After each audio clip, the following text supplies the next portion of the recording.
Assalamu alaikum. I am Asma Mushtaq from the EE Vibes. In this video lecture, we are going to study about the arrays in C++. So arrays in this C++ or any programming languages are used for storing the data of the same type. Alright, and for that, there are the consecutive group of the memory locations that are associated or allocated for storing those elements. Suppose that I have to record or store the marks of multiple students of the integer type.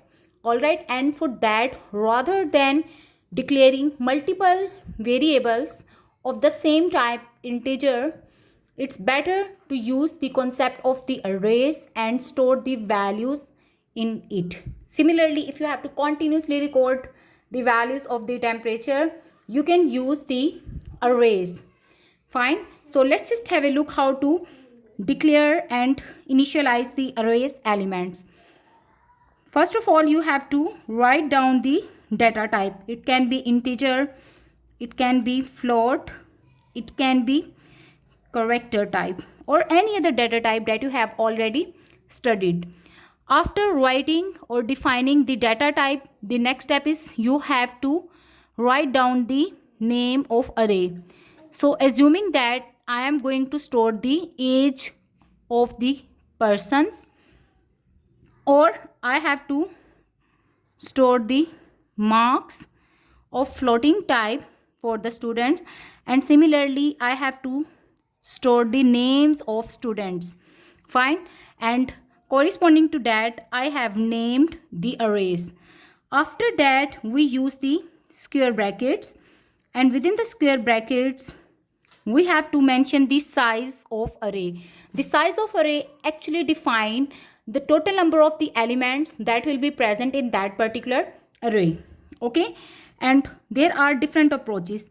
One way is you can directly mention the number of the elements that you want to store in the array.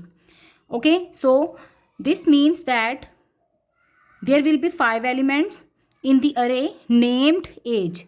Similarly, here I can define the size of the array using the constant integer type variable.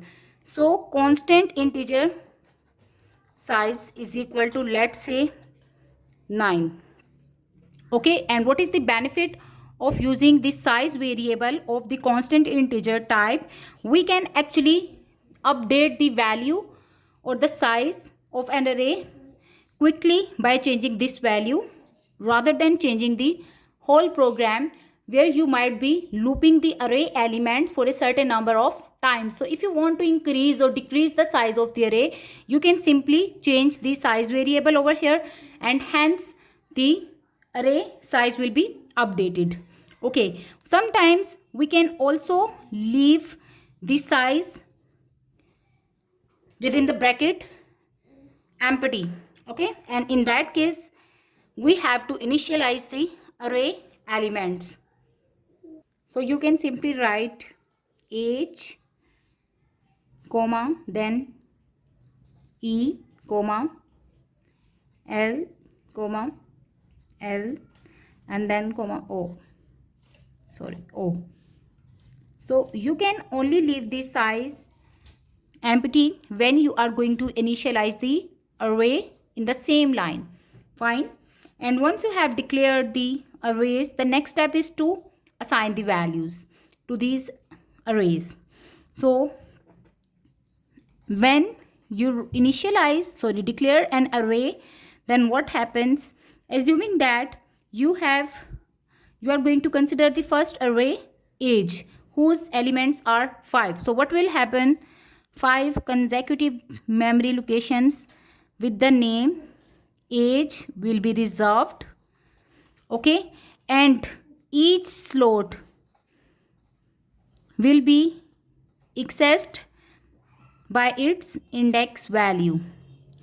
So the first slot is indexed at 0, the second slot is indexed at 1, and similarly the last slot is indexed at the value size -1. So if this is 5, the index value will be 4, or you can simply say that age 4, which means that the fifth element of the array, zeroth element of the array, first element of the array, and so on. All right. And if you want to access any of the elements individually, you can simply access that element. Suppose that I want to print the third element of the array. So first, second and third, which will be indexed at 2. So I can simply print at cout age of 2. So this command will print the value that is stored at the index 2 in the array age. All right. So let's just see how to initialize the values in the array. The first method is to directly assign the values within the curly bracket. So assume that we will consider the age array. Fine.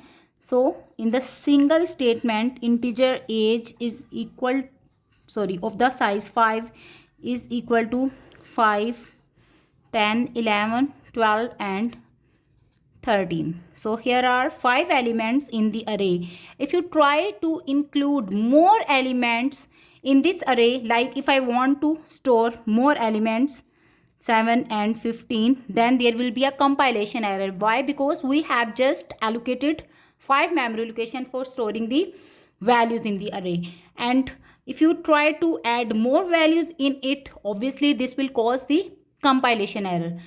Another thing is, assume that I declared the array of size 10 while I just initialized only first 3 elements. Fine. So this is okay. There will be no compilation error. The first 3 slots will occupy the values 3, 6 and 10, while rest of the slots will be filled with the values 0. Okay. So this is the direct initialization of the array elements. The next approach is to use the cin command for assigning the values in the arrays, and for that obviously I want to store the value in each slot of the array. For example, I want to store the value at the index 0, then 1, then 2, 3 and so on. So I want to access each index of this array, and for that we will be using the loops. So for loop is used, and since the first element is indexed at the value 0, so I will be set at 0, then I is less than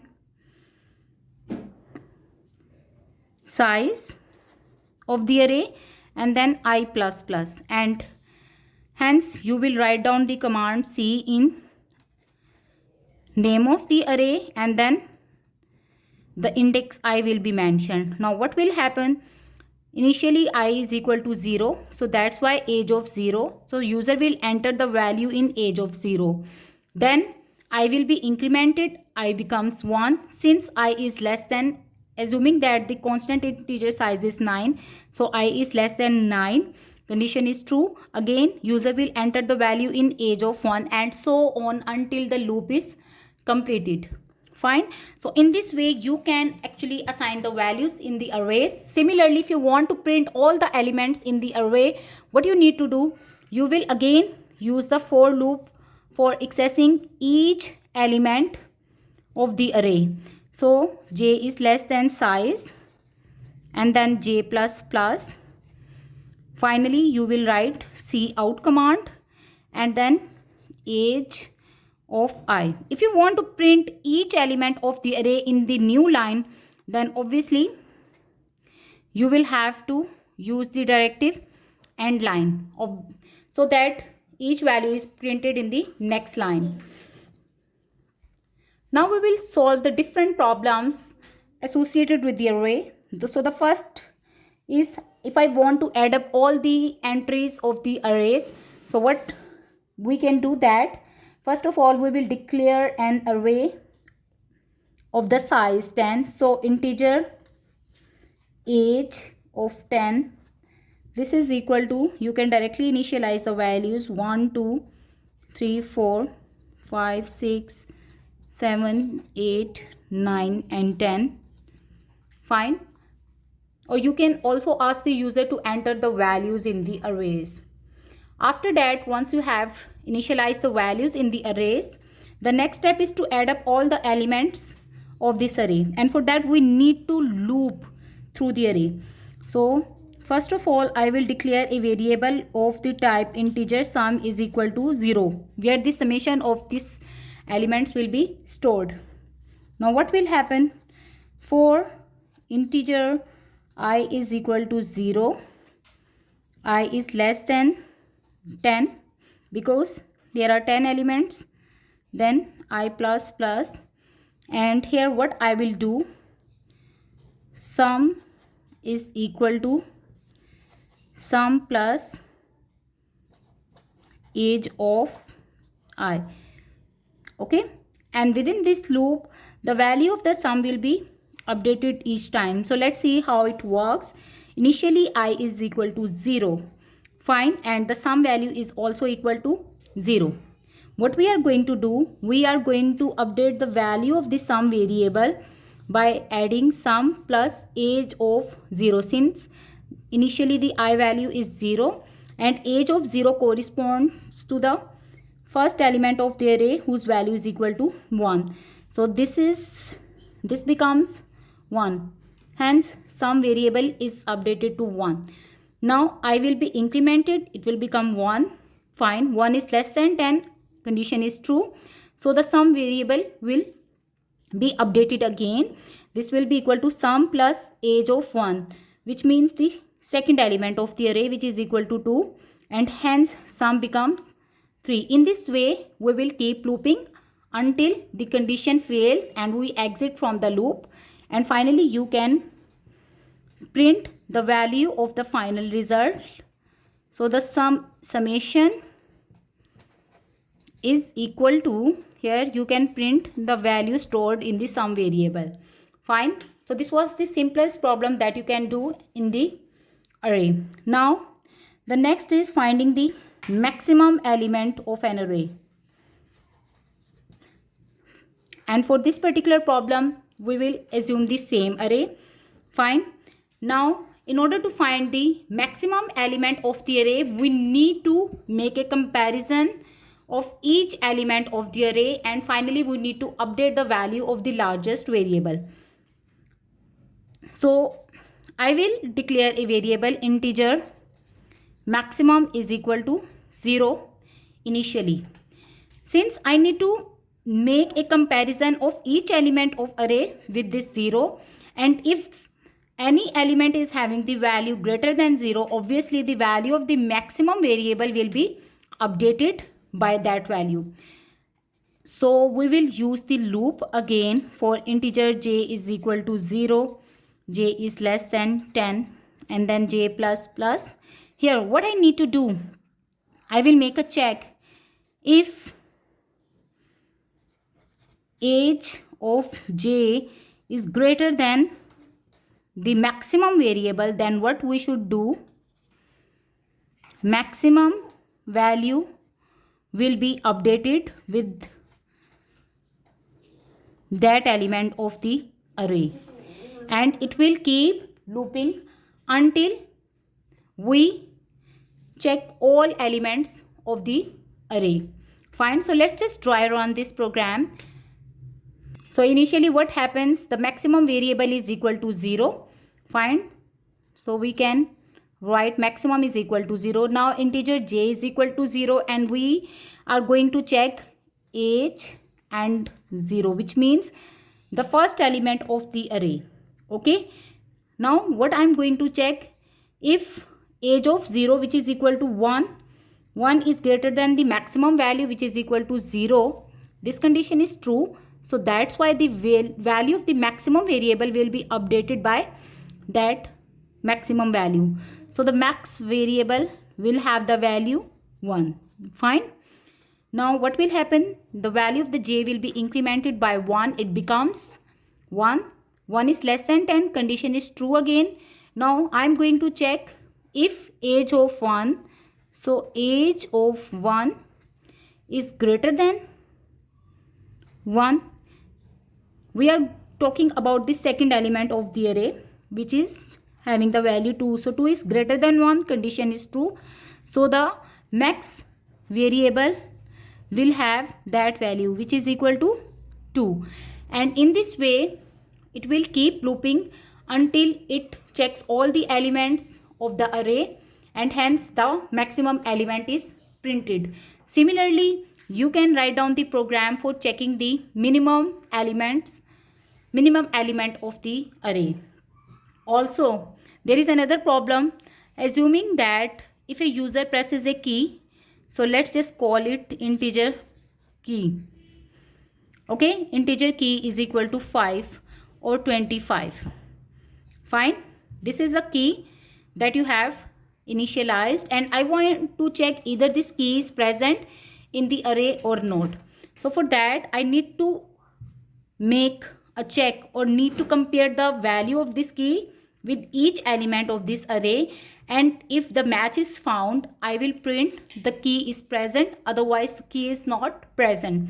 And for that we need to access each element of the array using the loop. For integer I is equal to 0, I is less than 10, and then I plus plus, and here what I will do, if condition will be used, if key is equal to age of I, fine, then what will happen, I need to print cout key is found. All right, else it should print key not found.